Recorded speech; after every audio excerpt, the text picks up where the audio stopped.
गणेशाय नमः। श्री शिव महापुराणे सप्तम्यां वायव्य संहितायां अथ तृतीयोऽध्याय। हिंदी अनुवाद।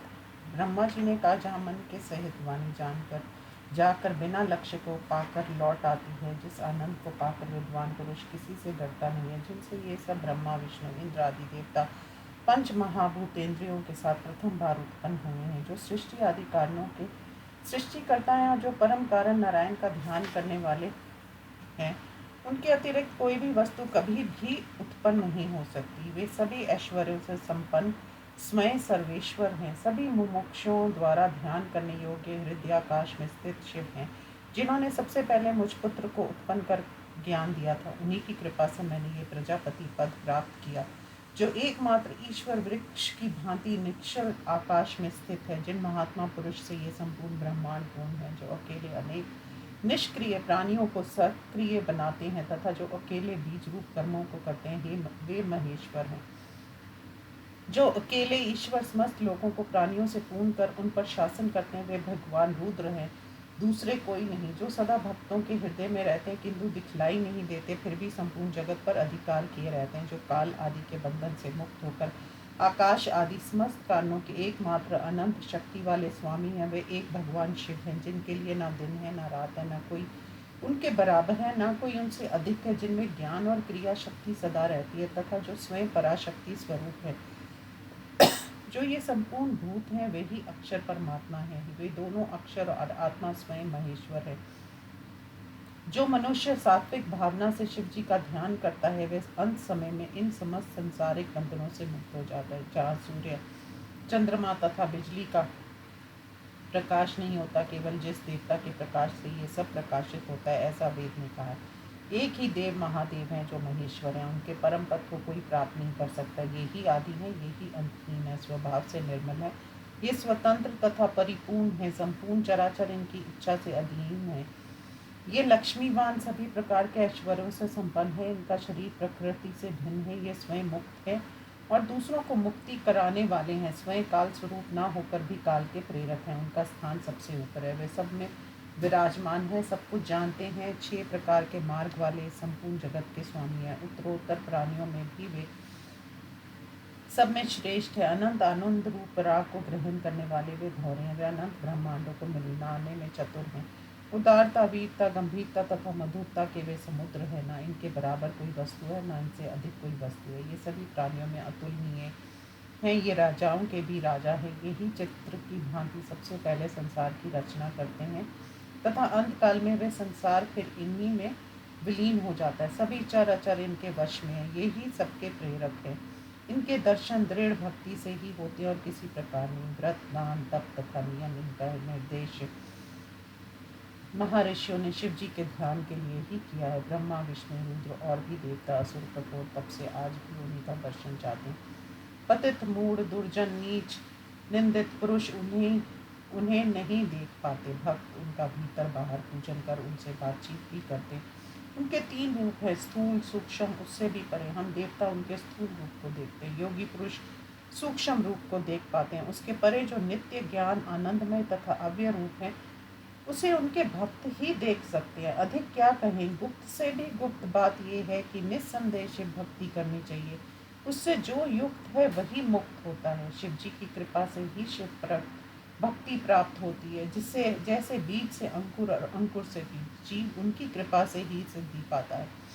सभी साधनों से शिव की ही साधना की जाती है। उन्हें प्रसन्न करने का उपाय वेद निर्दिष्ट धर्म है। उस धर्म का अभ्यास करने से पुण्य पापों का साम्य होता है। उससे प्रसाद की प्राप्ति होती है। उससे प्राणों के पापों का नाश हो जाता है। इस प्रकार उनके अनेक जन्मों के पापों के क्षीण हो जाने पर सर्वेश्वर शिव शिवा की ज्ञानपूर्ण भक्ति प्राप्त होती है। भक्त के भावों के अनुरूप भगवान का प्रसाद प्राप्त होता है। उससे कर्मों के फल का त्याग होता है, स्वरूप से नहीं। अंत कर्म फल के त्याग हो जाने से मनुष्य का शुभ संबंध शिव धर्म से हो जाता है। वह धर्म भी 2 प्रकार का होता है, एक गुरु की अपेक्षा रखने वाला और दूसरा गुरु की अपेक्षा रहित होता है। गुरु की अपेक्षा ना करने वाले से गुरु की अपेक्षा रखने वाला 100 गुना अधिक उत्तम है। जो गुरु की कृपा से शिव धर्म में तत्पर होता है, वह शीघ्र शिव ज्ञान को पा जाता है। ज्ञान प्राप्ति होने पर मनुष्य संसार के दोषों को देखने लगता है। तब वह विषयों से विरक्त हो जाता है और विरक्ति से भाव सिद्ध हो जाता है। भाव सिद्धि से कर्मों को छोड़कर ध्यान की ओर लगती है। ध्यान से युक्त पुरुष योगी हो जाता है। योग से पराभक्ति प्राप्त होती है।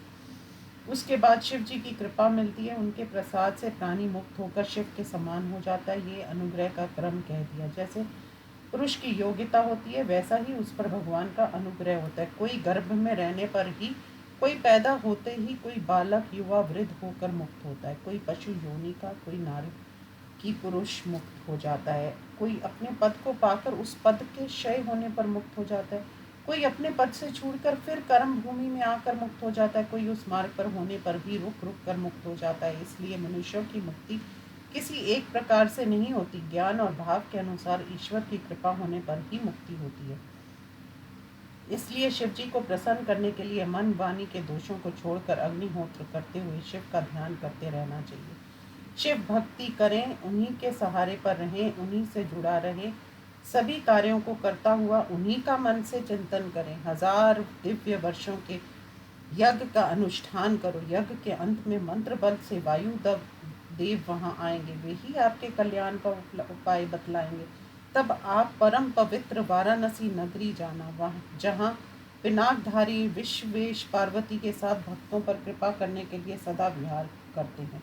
वहाँ बहुत बड़ा आश्चर्य देखकर तुम मेरे पास आना। हे ब्राह्मणों, तब मैं मोक्ष का उपाय कहूँगा, जिससे एक ही जन्म में तुम्हारी मुक्ति हाथ में आ जाएगी। तो दूसरों को अनेक जन्मों में प्राप्त होती है। ये मेरा बनाया हुआ मनोमय चक्र है।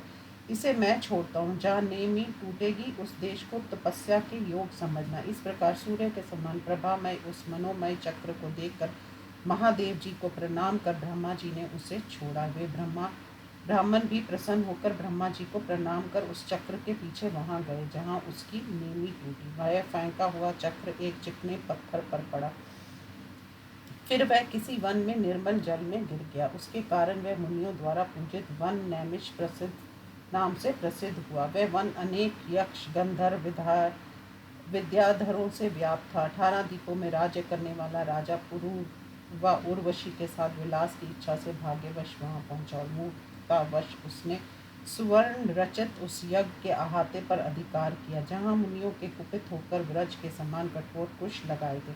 जिस स्थान पर संसार के सृष्टि करने वाले ब्रह्मा जी ने पहले दिव्य यज्ञ ब्रह्मा ज्ञानी ग्रहापत्य अग्नि वाले ऋषियों तथा शब्द अर्थ न्यास के विद्वानों, शक्ति ज्ञान क्रिया योग के विशेषज्ञों के साथ यज्ञ का अनुष्ठान किया, वहाँ वेदों के ज्ञाता विद्वान नास्तिक पुरुषों को शास्त्रार्थ में पराजित कर हटा देते थे। जहाँ स्फटिक मणि के पर्वतों से निकली शिखलाओं से अमृत के समान निर्मल जल झरता था, जहाँ के वृक्षों पर सरस फल लगते हैं और तथा जहाँ अनेक प्राणी निवास करते हैं, वह नैमिषारण्य नए मुनिजनों के तपस्या योग्य था। इस प्रकार श्री शिव महापुराण में नैमिषोपाख्यान नामक 3रा अध्याय समाप्त। ओम नमः शिवाय।